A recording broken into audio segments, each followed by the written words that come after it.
वहीं बड़ी खबर आ रही है, देवभूमि उत्तराखंड में चारधाम यात्रा लगातार जारी है। यात्रियों के लिए ऑफलाइन पंजीकरण दोबारा शुरू कर दिया गया है। प्रदेश सरकार द्वारा ऑफलाइन पंजीकरण दोबारा शुरू हुआ है। बताते हुए चलें, उत्तराखंड के डीजी सूचना बंसीधर तिवारी ने बड़ा बयान दिया है। उन्होंने कहा कि शुरुआत में भीड़ होने के भारी ट्रैफिक हो गया था, जिसकी वजह से ऑफलाइन रजिस्ट्रेशन रोक दिया गया था। आगे की जानकारी के लिए हमारे साथ हमारे संवाददाता जितेंद्र पेटवाल जुड़ चुके हैं। जितेंद्र, किस तरह की तैयारी, दोबारा से ऑफलाइन पंजीकरण शुरू हो चुका है? क्रांति, देखिए, पिछले दिनों काफी भीड़ होने के चलते चारधाम यात्रा के जो रजिस्ट्रेशन थे उन पर कुछ समय के लिए रोक लगा दी गई थी और ऑफलाइन और ऑनलाइन दोनों रजिस्ट्रेशनों को फिलहाल रोक दिया गया था जी। क्योंकि काफी अव्यवस्था का माहौल चारधाम यात्रा मार्गों पर हो गया था।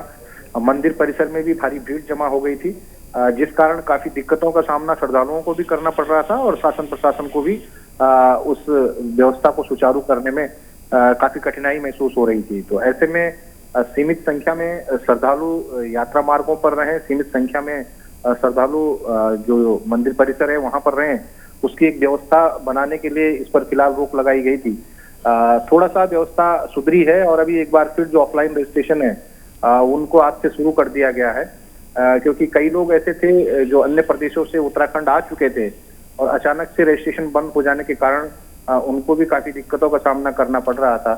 जहाँ रहने की व्यवस्था हो या खान पान की कोई जो समस्याएं हैं उनको उत्पन्न होने लगी थी, उसी को देखते हुए एक बार फिर से जो ऑफलाइन रजिस्ट्रेशन है उसको शुरू कर दिया गया है और संभवतः आज सुबह से वो रजिस्ट्रेशन बदस्तूर जारी है और लोग चारधाम यात्रा मार्गों की ओर अपना रुख कर रहे हैं। बिल्कुल जितेंद्र, और तमाम तस्वीरें भी हम देख ही रहे हैं यहाँ पर चारधाम यात्रा को लेकर के। जितेंद्र, लगातार हम देख रहे हैं यात्रियों के लिए अब ऑफलाइन पंजीकरण जो दोबारा शुरू किया गया है, इस बार किस तरह की तैयारी है? यानी कि प्रशासन क्या इस बार कुछ अलग तरीके से ऑफलाइन तैयारियां कर रही हैं जिसमें लोग पंजीकरण कर सकते हैं, या फिर कोई नए नियम लागू किए जा रहे हैं? पहले की जैसी व्यवस्था है, खाली काउंटरों की संख्या बढ़ा दी गई है। 25 से अधिक काउंटर लगाए गए हैं ऑफलाइन रजिस्ट्रेशन के लिए। इसके अलावा जो सीनियर सिटीजन के काउंटर हैं उनको भी बढ़ाया गया है और हरिद्वार में 2-2 काउंटर बढ़ाए गए थे। इसी तरह ऋषिकेश में काउंटरों की संख्या बढ़ाई गई है ताकि ज्यादा भीड़ ना हो। लगातार कोशिश की जा रही है कि यात्रियों को किसी तरह की कोई दिक्कत ना हो। शासन प्रशासन उस हेतु अपने कार्यों में लगा हुआ है और संभवतः अगर और जरूरत महसूस होगी तो हो सकता है कुछ काउंटरों की संख्या और बढ़ा दी जाएगी। जी बिल्कुल, ऑफलाइन रजिस्ट्रेशन को लेकर के जब से ये पंजीकरण शुरू किया गया है, इसको लेकर के आप बता सकते हैं कि कितने लोगों की तरफ से कैसा रिस्पांस रहा है और कितने लोगों ने अभी तक रजिस्ट्रेशन कर लिया है? देखिए, कोई आंकड़ा अभी तक जारी नहीं हुआ है। देर शाम तक आज का जो आंकड़ा है वो जारी कर दिया जाएगा। अभी फिलहाल आंकड़ा जारी नहीं हुआ है, लेकिन लोग कोशिश कर रहे हैं कि जल्दी से जल्दी उनका नंबर आए, रजिस्ट्रेशन हो और वो चारधाम यात्रा मार्गों पर जाएं। तो देर शाम तक इस बात की पुष्टि हो जाएगी कि आज कितने लोगों ने रजिस्ट्रेशन किया है। बिल्कुल जितेंद्र, हम आपके पास फिर से लौटेंगे आगे की जानकारी के लिए। फिलहाल खबरों की तरफ रुख करेंगे। आपको बताते हुए चले, लोकसभा चुनाव के एग्जिट पोल के आंकड़ों से बीजेपी कार्यकर्ता काफी उत्साहित है। वहीं एग्जिट पोल में उत्तराखंड की 5 सीटें फिर भाजपा की झोली में आने की उम्मीद बताई गई है। हालांकि 4 जून को मतगणना के बाद ही अंतिम परिणाम आएंगे। वहीं आपको बताते हुए चले कि सीएम पुष्कर सिंह धामी ने कहा कि एग्जिट पोल में जो आंकड़े आ रहे हैं, एनडीए उससे ज्यादा सीटें जीतेगा। नरेंद्र मोदी एक बार फिर से पीएम बनेंगे। वहीं उत्तराखंड बीजेपी के प्रदेश अध्यक्ष महेंद्र भट्ट ने दावा किया है कि उत्तराखंड की सभी 5 लोकसभा सीटों में बीजेपी के सभी 5 प्रत्याशी दोगुने अंतर से जीतने जा रहे हैं। इसके साथ ही आपको बताते हुए चले, बीजेपी 370 और एनडीए का 400 पार का जो नारा है वो सार्थक सिद्ध हो रहा है। ये अब जमीनी स्तर पर ही पता चलेगा। जितेंद्र हमारे साथ एक बार फिर से जुड़ चुके हैं। जितेंद्र, इस बार हम देख रहे हैं लगातार एग्जिट पोल के आंकड़े सामने आ रहे हैं, उसमें कहीं ना कहीं बीजेपी को एक बहुमत हासिल होती हुई नजर आ रही है उत्तराखंड से। इस पर जमीनी स्तर पर क्या नजर आ रहा है? देखिए, जाहिर सी बात है कि पूरे देश में जो सर्वे विभिन्न एजेंसियों ने और मीडिया ने किया है उस सर्वे में इंडिया को पूर्ण बहुमत मिलता हुआ नजर आ रहा है। हालांकि एक प्रिडिक्शन है, इसे कंफर्म नहीं किया जा सकता, लेकिन फिर भी सभी का जो रुझान देखने को मिल रहा है उसमें एनडीए काफी अच्छे खासे बहुमत से आगे की ओर बढ़ रहा है और ये माना जा रहा है कि एक बार फिर बीजेपी हैट्रिक लगाने की अंतिम पायदान पर पहुंच चुकी है। हालांकि कुछ घंटे शेष हैं, 4 जून को जो हकीकत है वो सबके सामने आ जाएगी, लेकिन बीजेपी काफी आश्वस्त नजर आ रही है कि वो इस बार पूर्ण बहुमत से एक बार फिर केंद्र में सरकार को स्थापित करने जा रहे हैं। लेकिन विपक्ष इससे इतर कह रहा है, क्योंकि विपक्ष के लोगों का मानना है कि आज तक जो भी एग्जिट पोल हुए हैं वो दावों की हकीकत से परे होते हैं। जो एग्जिट पोल दिखाए जाते हैं वो अभी तक जो एग्जिट पोल है वो 100% उन पर भरोसा नहीं किया जा सकता। और इंडी गठबंधन का अपना दावा है कि उनकी सरकार बनेगी और एनडीए का अपना दावा है कि उनकी सरकार बनेगी। तो देखने वाली बात ये होगी कि जब 4 जून को रिजल्ट आएगा तो इस बार किसका पाला भारी पड़ता है। लेकिन फिलहाल सभी रुझानों और सभी एजेंसियों के जो आंकड़े हैं उनको उठाकर देखें तो एनडीए को बहुमत मिलता नजर आ रहा है। बिल्कुल। और जितेंद्र, तमाम एग्जिट पोल के आंकड़े सामने आ चुके हैं, लेकिन अंतिम फैसला तो 4 जून को ही दिखाई देगा। बहरहाल जितेंद्र, जब लगातार हम देख रहे हैं देश के कई राज्यों से ऐसी तस्वीरें सामने आ रही है जहां पर बीजेपी नेता जो है वो पहले से उत्साहित नजर आ रहे हैं, लगातार वो कार्यक्रम आयोजित कर रहे हैं और इस दौरान वो कई सारे वीडियो भी जारी कर रहे हैं। क्या इसी तरह की कोई तस्वीर उत्तराखंड के किसी क्षेत्र से? देखिए, उत्तराखंड के किसी भी क्षेत्र से अभी ऐसी कोई तस्वीर तो सामने नहीं आई है। हालांकि मुख्यमंत्री और जो प्रदेश अध्यक्ष है महेंद्र भट्ट, उन्होंने ये जरूर दावा किया है कि उत्तराखंड की जो 5 लोकसभा की सीटें हैं वो बीजेपी एक बार फिर से जीतने जा रही है। कांग्रेस का यहाँ से एक तरह से पलायन की ओर कांग्रेस उत्तराखंड से दिख रही है, ये उनका मानना है। हालांकि नतीजे क्या होते हैं, ऊंट किस करवट बैठता है, ये तो भविष्य के गर्त में है। लेकिन बीजेपी के तमाम कार्यकर्ता और नेता उत्साहित जरूर नजर आ रहे हैं और अपनी 5 सीटों का दावा भी वो पुख्ता कर रहे हैं। बिल्कुल जितेंद्र, इन तमाम जानकारियों के लिए आपका बहुत बहुत धन्यवाद।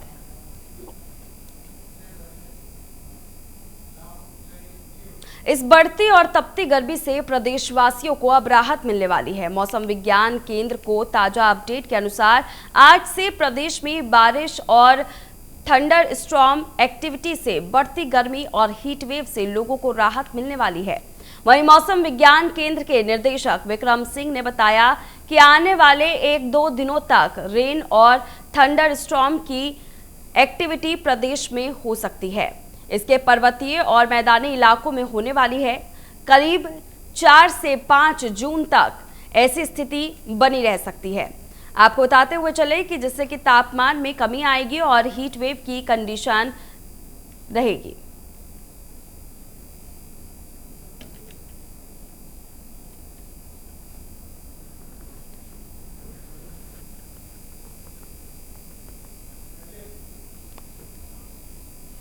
आपको बताते हुए चले कि लगातार हम देख रहे हैं हीट वेव को लेकर के तापमान में बढ़ोतरी होती जा रही है, लेकिन उस बीच ये राहत भरी एक खबर सामने आई है जिससे उत्तराखंड ही नहीं देश के अन्य राज्यों में भी एक राहत भरा माहौल जो है वो बनता हुआ नजर आ रहा है। आपको बता दें कि बीते दिनों से ही बारिश जैसी आशंका जताई जा रही थी और कई जगहों पर बूंदाबांदी भी हुई है।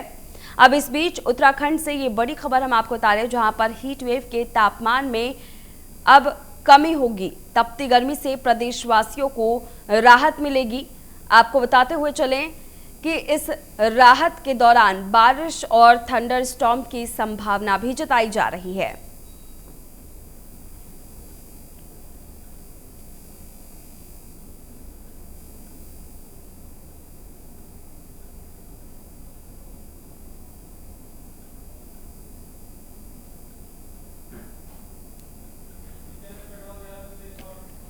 आगे की जानकारी के लिए हमारे संवाददाता जितेंद्र पेटवाल हमारे साथ जुड़ चुके हैं। जितेंद्र, लगातार हीट वेव को लेकर के आम जनमानस बेहद ही परेशान था, अब इसको लेकर क्या अपडेट आ रहा है? देखिए, मौसम विभाग की अगर माने तो जो बढ़ती हुई गर्मी है उससे प्रदेशवासियों को थोड़ी राहत मिलने के आसार नजर आ रहे हैं। और मौसम विभाग ने जो ताजा अपडेट जारी किया है उससे प्रदेश में रेन और थंडर स्टॉर्म की जो एक्टिविटी है वो काफी बढ़ने वाली है और बढ़ती हुई गर्मी और हीट वेव से लोगों को राहत जरूर मिलने वाली है। मौसम विज्ञान केंद्र के जो निदेशक हैं विक्रम सिंह, उन्होंने साफ बताया कि आने वाले 1-2 दिनों तक रेन और थंडर स्टॉर्म की जो एक्टिविटी है वो प्रदेश के पर्वतीय व मैदानी इलाकों में होने वाली है और करीब 4 से 5 जून तक ऐसी स्थिति बनी रहेगी, जिससे तापमान में भी कमी आएगी और हीट वेव की जो कंडीशन है वो भी नहीं रहेगी। जी बिल्कुल जितेंद्र, इससे किसी आम जनमानस को ज्यादा हानि तो नहीं होगी, क्योंकि लगातार हम देखते हैं ऐसे पर्वतीय क्षेत्रों में जब इस तरह से थंडर स्टॉर्म और अचानक से बारिश आने की जब संभावना बताई जाती है तो आम जनमानस को काफी परेशानी थी। क्या इसको लेकर कोई अलर्ट जारी किया गया है पहले से? देखिए, जाहिर सी बात है, उत्तराखंड आपदा प्रबंधन विभाग है वो समय समय पर अलर्ट रहता है और वैसे भी चारधाम यात्रा चल रही है तो यात्रा मार्गों पर लगातार विभाग की नजर रहती है और अचानक से अगर भारी वर्षा का भी संकेत आएगा या भारी वर्षा होगी तो उससे तमाम तरह की जो प्राकृतिक आपदाएं जिनको हम कहते हैं, चाहे वो भूस्खलन के रूप में हो या बाढ़ के रूप में हो या अन्य तरीकों बिजली, आसमानी जो बिजली है उसके रूप में हो, तो ये सब अंदेशा लगाया जाता है क्योंकि अचानक से मौसम में बदलाव आएगा तो इस तरह की एक्टिविटीज भी देखने को मिलेंगी। और उत्तराखंड वैसे भी उच्च हिमालयी क्षेत्र है, समय समय पर इस तरह की स्थितियां यहाँ पर देखने को मिलती हैं क्योंकि इस मौसम में भी जो घामों की तरफ के इलाके हैं वहाँ पर बर्फबारी होती है। अचानक से तेज बारिश होगी तो उससे जरूर दिक्कतों का सामना जरूर करना पड़ेगा। ट्रैफिक बाधित हो जाता है, कई बार लैंडस्लाइड होकर सड़कें बंद हो जाती हैं, कई बार ज्यादा पानी नदी में आ जाता है और जो हाईवेज नदी के किनारे हैं वो वॉश आउट हो जाते हैं, तो बहुत सारी दिक्कतों का सामना करना होता है। तो ऐसे में पहले से ही विभाग अलर्ट रहता है और जो स्थिति बनेगी उससे निपटने के पूरे कारगर जो उपाय होंगे वो विभाग द्वारा किए जाएंगे। जी बिल्कुल जितेंद्र, एक सवाल और ये भी उठ रहा है कि थंडर स्टॉर्म से होने वाले बरसात से किन किन इलाकों में सबसे ज्यादा राहत मिलने की उम्मीद है, इसको लेकर कोई जानकारी? पूरे प्रदेश को लेकर मौसम विभाग ने ये जानकारी दी है कि पूरे प्रदेश में थंडर स्टॉर्म एक बार फिर देखने को मिलेगा और प्रदेश भर में जो बारिश है वो लगभग कल से देखने को भी थोड़ी बहुत मिल रही है क्योंकि कल देर शाम जो मैदानी जिले हैं हरिद्वार, देहरादून, वहां पर थोड़ा सा एक्टिविटी देखने को मिली थी और देर शाम को कुछ बूंदाबांदी हुई थी, हालांकि बहुत कम मात्रा में ये बारिश हुई थी। आज दिन भर फिर मौसम उसी तरह से उमस भरा हो चुका है। संभवतः ये अनुमान लगाया जा रहा है कि शाम तक कुछ बारिश होने की उम्मीद है। तो 4 और 5 जून को मौसम विभाग ने पहले भी बताया है कि पूरे प्रदेश में बारिश के आसार रहेंगे और लोगों को गर्मी से निजात मिलेगी। बिल्कुल जितेंद्र, आम जनता जो है वो कहीं ना कहीं परेशान जरूर जाती है जब ज़्यादा हीट वेव होता है या फिर थंडर स्टॉर्म जैसी स्थिति बन जाती है, खासतौर पर उत्तराखंड में। इसको लेकर के ये भी सभी लोगों के मन में सवाल उठ रहे हैं जिसका जवाब मैं ज़रूर जानना चाहूँगी कि थंडर स्टॉर्म के प्रभाव से क्या कृषि और जलाशयों पर भी प्रभाव पड़ेगा? जाहिर सी बात है क्योंकि थंडर स्टॉर्म की स्थिति क्या बनती है, कितने प्रभावी ढंग से वो होता है उस पर निर्भर करेगा, लेकिन मुझे नहीं लगता कि ज्यादा कोई दिक्कत और परेशानियों का सामना करना पड़ेगा। कृषि पर भी जरूर इसका असर पड़ता है। जलाशय आपने कहे हैं तो पूरे जलाशय सूखे हुए हैं, कहीं भी पूरे पहाड़ों की स्थिति यह है कि जो पारंपरिक तालाब होते थे वो कहीं भी उन पर पानी नहीं है। मैदानी क्षेत्रों में तो कृत्रिम तालाब बनाकर टैंकर के माध्यम से वन्य जीवों के लिए पानी उपलब्ध कराया जा रहा है। तो इस तरह की तमाम दिक्कतें हैं, उनका सामना करना पड़ता है और उत्तराखंड में ऐसा हमेशा लगभग देखने को मिलता है कि कभी अचानक से बहुत तेज बारिश हो जाती है तो कभी लंबे समय तक बारिश नहीं होती है। और इस बार तो लगभग पूरे देश के साथ साथ उत्तराखंड ने भी पहली बार इतनी भीषण गर्मी का सामना किया है। तो ये उम्मीद जताई जा रही है कि 1-2 दिन में मौसम सामान्य हो जाएगा और पूरे प्रदेश में बारिश के आसार बनेंगे। बिल्कुल जितेंद्र, और इन तमाम जानकारियों के लिए आपका बहुत बहुत धन्यवाद। इधर राजधानी देहरादून में पिछले कुछ दिनों से लगातार चल रहे नगर निगम के अतिक्रमण की कार्रवाई को लेकर बीजेपी महानगर अध्यक्ष सिद्धार्थ अग्रवाल ने कहा है कि ये कार्रवाई उन लोगों की जिंदगी को बचाने के लिए की जा रही है जो नदी में आकर बस गए हैं, जिन्हें कुछ लोगों ने बरगलाकर नदी में बसा दिया है। उन्होंने आगे कहा कि देहरादून अतिवृष्टि वाला क्षेत्र है और मानसून भी आने वाला है, ऐसे में आगे कोई अप्रिय घटना ना हो, इसी को लेकर यह अतिक्रमण की कार्रवाई की जा रही है। साथ ही बीजेपी महानगर अध्यक्ष ने कहा कि 524 जगह को चिन्हित किया गया है जिन पर अतिक्रमण की कार्रवाई की जा रही है। ये कार्रवाई आने वाले समय में जो लोग वहां रह रहे हैं उनके जान माल का नुकसान ना हो उसको देखते हुए की जा रही है। पर कांग्रेस इस पर भ्रामक अफवाह फैला रही है। सभी बस्तियों पर कार्रवाई होगी। वहीं कांग्रेस को चेतावनी देते हुए उन्होंने कहा कि कांग्रेस अपनी राजनीति रोटियां सेकना बंद कर दे, राजनीतिक फायदा इसमें ना ढूंढे। शासन की कार्रवाई अतिक्रमण जोरों पे है। किस तरीके से देखते हैं कि कई परिवार उजड़ जाएंगे और नदियों में कई लोग गुजर बसर करते हैं, किस तरीके से? देखिए, मैं आपको बताऊं, कई परिवार जहां तक उजड़ने की बात है तो जो चिन्हित मकान है वो 524 मकान पूरे देहरादून के अंदर है।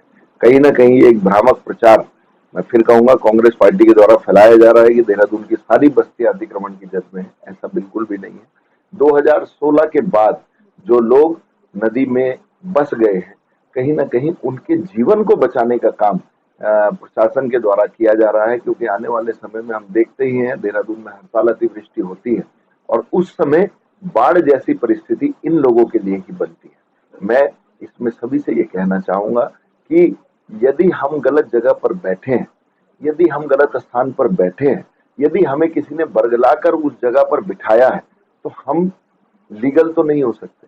मेरा इसमें ऐसा निवेदन है कि हम सब इस परिस्थिति में, देखो, जिसका घर उजड़ता है उसको दिक्कत तो थोड़ी होती है, लेकिन आने वाले समय में आपकी जान माल का नुकसान ना हो, इसके लिए ये कार्रवाई की जा रही है।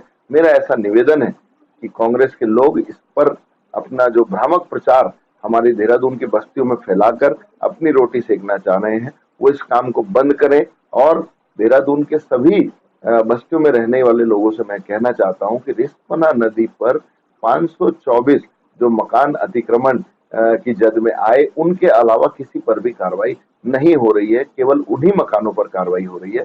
तो इसमें कहीं भी किसी को आशंकित होने की कोई। इधर उत्तराखंड में नकली दवाइयों के कारोबारियों के खिलाफ खाद्य सुरक्षा और औषधि प्रशासन विभाग का अभियान लगातार जारी है। आपको बता दें कि अपर आयुक्त खाद्य सुरक्षा और औषधि प्रशासन विभाग और ड्रग कंट्रोलर ताजवर सिंह जग्गी ने बताया कि नकली दवा माफियाओं के खिलाफ विभाग का अभियान लगातार जारी है और नकली दवा कारोबारियों के खिलाफ ड्रग विभाग ने बड़ी कार्रवाई की है। पिछले 3 साल में 72 लोगों के खिलाफ केस दर्ज किए गए हैं और 32 लोगों को जेल जाना पड़ा है। और आगे उन्होंने बताया कि कई दवा कंपनी में फूड लाइसेंस पर मल्टीविटामिन बनाए जा रहे हैं, जिसके बाद सैंपल की जांच में मल्टीविटामिन में दवाओं के सॉल्ट पाए जाने पर इनके विरुद्ध कार्रवाई की गई है। साथ ही कंपनी को सील भी कर दिया गया है।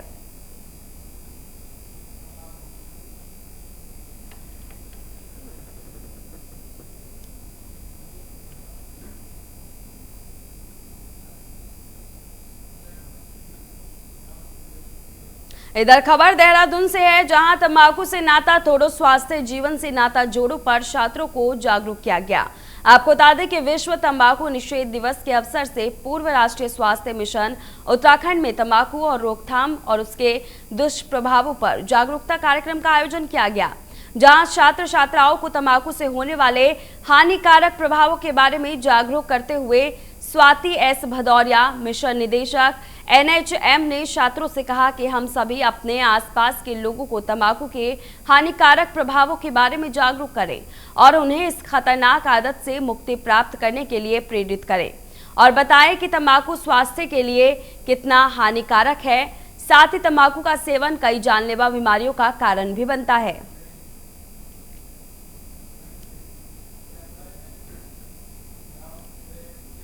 पहाड़ी राज्य उत्तराखंड में पिछले कुछ सालों से ऑर्गेनिक खेती पर काफी फोकस किया जा रहा है। वहीं प्रदेश के ऑर्गेनिक फसलों की मांग भी बढ़ने लग गई है। कृषि सचिव विनोद कुमार समन ने बताया कि सरकार ऑर्गेनिक खेती की दिशा में किसानों को हर संभव बेहतर सुविधा मुहैया करा रही है। यही वजह है कि बीते सालों में उत्तराखंड में जैविक खेती का दायरा भी बढ़ा है। आपको बता दें कि उत्तराखंड के कृषि क्षेत्र के 38% भाग में जैविक खेती की जा रही है। वहीं साल 2025 तक इस 38% को 50% तक ले जाने का प्रयास किया जा रहा है।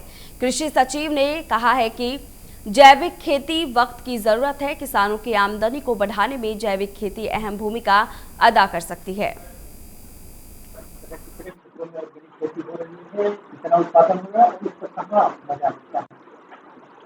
देखिए, हमारे उत्तराखंड में ऑर्गेनिक खेती को लगातार बढ़ावा दिया जा रहा है। इस समय तक लगभग 4,80,000 किसान हमारे ऑर्गेनिक खेती से जुड़े हुए हैं। 2,26,000 हेक्टेयर पे हम खेती कर रहे हैं। तो जो हमारा एरिया है खेती लायक, उसका लगभग 38% के आसपास हम ऑर्गेनिक खेती करते हैं। इसका बड़ा सिस्टमेटिक एक वे होता है कि कैसे ऑर्गेनिक सर्टिफाइड होता है। ऑर्गेनिक खेती में फिर कोई और चीज़ ऑर्गेनिक खाद वगैरह यूज करते हैं। इसमें किसी प्रकार से केमिकल खाद का प्रयोग नहीं किया जाता है और ये आप सब जानते हैं कि इससे हमें बड़ा फायदा होता है। और इसका हमने करीब 2.5 करोड़ के आसपास का बेचा है। लगातार इसकी डिमांड बढ़ती जा रही है। पर्वतीय क्षेत्रों में क्योंकि हम पहले से ऑर्गेनिक थे, हमारे लिए बड़ा मुफीद माहौल है। हम पहले से पर्वतीय क्षेत्रों में खाद वगैरह का प्रयोग कम से कम करते थे, केमिकल का प्रयोग कम से कम करते थे, इसलिए हमारे प्रोडक्ट की क्वालिटी बहुत अच्छी है, डिमांड बहुत ज़्यादा है। तो अब हम लोग काफ़ी हद तक इसको बढ़ावा दे रहे हैं और डिमांड हमारी अगर बढ़ेगी तो और अधिक हम बढ़ाने का प्रयास करेंगे। इससे हमारा जो क्षेत्रफल है 38% चूँकि हो चुका है, अब बहुत अधिक संभावना भी नहीं है बहुत ज़्यादा बढ़ने की। और उससे हम लोग उसमें जैसे बासमती चावल है।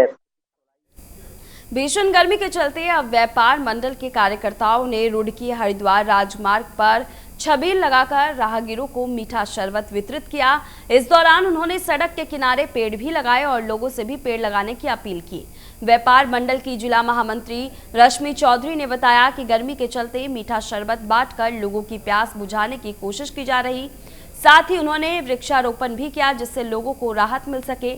साथ ही उन्होंने ये भी कहा कि हर व्यक्ति को कम से कम 2 पेड़ अवश्य लगाने चाहिए ताकि पर्यावरण को बचाया जा सके। से जुड़ी हुई संध्या अरोड़ा जी ने यहाँ पे आज ना एक तो छबील का रखा था और एक पौधारोपण का है, तो उसी में आके हम लोगों ने अपनी महिला विंग के साथ में शिरकत करी है और सभी लोगों को ठंडा जल पिलाया है और पौधारोपण भी करेंगे क्योंकि गर्मी बहुत ज़्यादा हो रही है तो पर्यावरण की बहुत ज़्यादा ज़रूरत है। और मतलब छोटे छोटे पक्षी झुलस के मार रहे हैं और पशु भी बहुत परेशान हैं और इंसान तो है ही परेशान, बट इंसान जो है कहीं पे भी परेशान होता तो कहीं ना कहीं आश्रय ढूंढ देता है, पर पशु और पक्षी जो हैं वो बेचारे बहुत ज़्यादा परेशान हैं। हमारी जो जिला कौशल संध्या अरोड़ा जी हैं उनकी परिक्रमा पर कार्यक्रम रखा गया और शरबत भी वितरित किया गया राहगीरों को और वृक्षारोपण का भी कार्यक्रम रखा गया इसमें, क्योंकि देखिएगा आने वाला जो टाइम है वो और गर्मी बढ़ती चली जाएगी। जिस तरह से पेड़ कट रहे हैं तो हमें इसमें कहीं ना कहीं अपने बच्चों को जो हमारे साथ वाले एम्प्लॉयज़ को जागरूक करना होगा कि अपने घर के बाहर भी एक पेड़ लगाएं।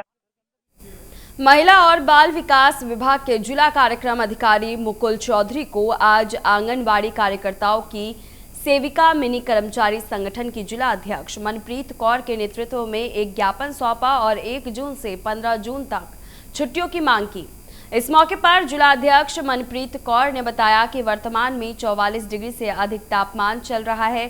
साथ ही केंद्र और राज्य सरकार के सभी स्कूल कॉलेज में छुट्टियां घोषित की जा चुकी है, लेकिन 3 से 6 वर्ष के बच्चे आंगनवाड़ी केंद्रों में पढ़ने के लिए आते हैं जहां उन्हें पोषाहार भी उपलब्ध करवाया जाता है और इस भयंकर तापमान में भी आंगनवाड़ी केंद्रों की छुट्टियां नहीं की गई।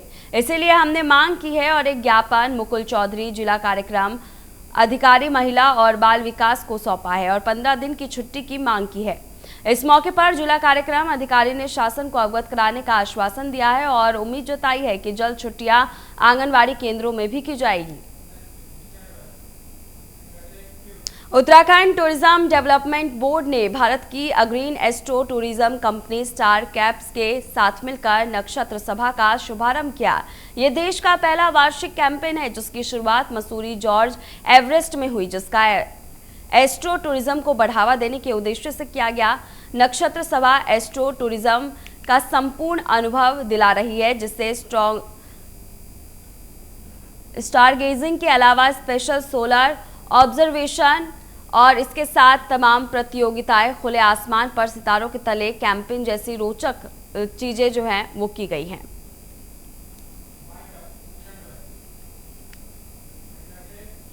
तो फिलहाल इस खास बुलेटिन में बस इतना ही। आगे की खबरों के लिए बने रहिए हमारे साथ और देखते रहिए प्राइम न्यूज़। नमस्कार।